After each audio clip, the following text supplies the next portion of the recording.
Ішкі істер министрлігі жолдағы балалар өлімін азайту бойынша шаралар қабылдауда. Балалардың жол-көлік жарақаттануын құқықтық ағарту, насихаттау және алдын алу бойынша жұмыстар тұрақты негізде жүргізіледі. Еліміздің жолдарында кәмелетке толмағандардың қауіпсіздігін қамтамасыз ету мақсатында кешеден бастап республика аумағында "Абайлаңыз балалар" жедел профилактикалық іс-шарасы басталды. Ол ағымдағы жылдың қыркүйек айының соңына дейін жалғасады. Іс-шараны өткізу кезінде аумақтық бөлімшелер құқықтық түсіндіру жұмыстарын белсенді жүргізетін болады.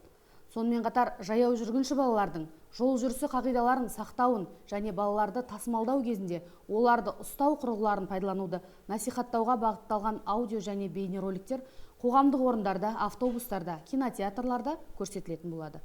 Оқу күндерінің басталуымен іс-шара шеңберінде полиция қызметкерлері білім беру органдарымен қозғалыстың жас инспекторларының мектеп отрядтарымен бірлесіп жол жүрісі қауіпсіздігі бойынша сабақтар өткізетін болады.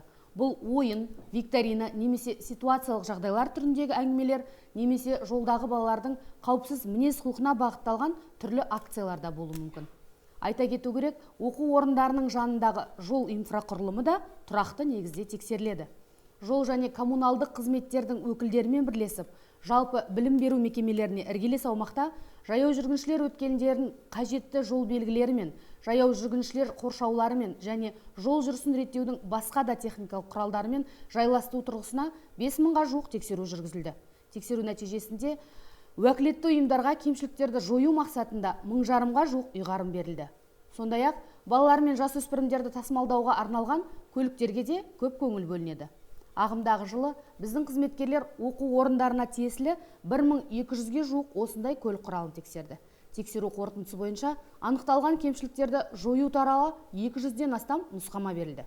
Еліміздің барлық мектептері 3 күннен кейін балаларға есігін айқара ашатынына ерекше назар аударғым келеді. Бұл кезең балалар үй, мектеп, үй бағыты бойынша қозғалады және бұл ата-аналардың және бүкіл ересек ұрпақтың ерекше назар аударуын қажет етеді. Яғни реттеуші бағдаршам сигналдарын, жол белгілерін, жол жұмыстарында қолданылатын дыбыстық және жарық сигналдарының талаптарын қатаң сақтау қажет. Барлығын мұқият және өзара сыпайы болуға шақырамыз.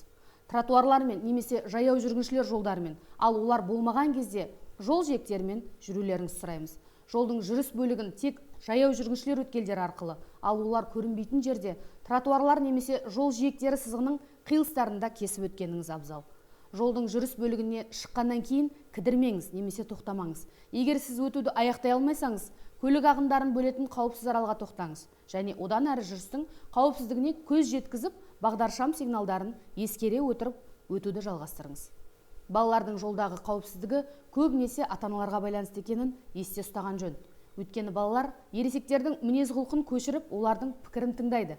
Осыған байланысты осы мүмкіндікті пайдалана отырып, жол жүрісіне қатысушылардың барлығын жол жүрісі қағидаларын сақтауға және өскелең ұрпағымызды қорғауға шақырамыз. Ішкі тәртіп, заңға және басқа адамдардың құқықтарына құрметпен қарау.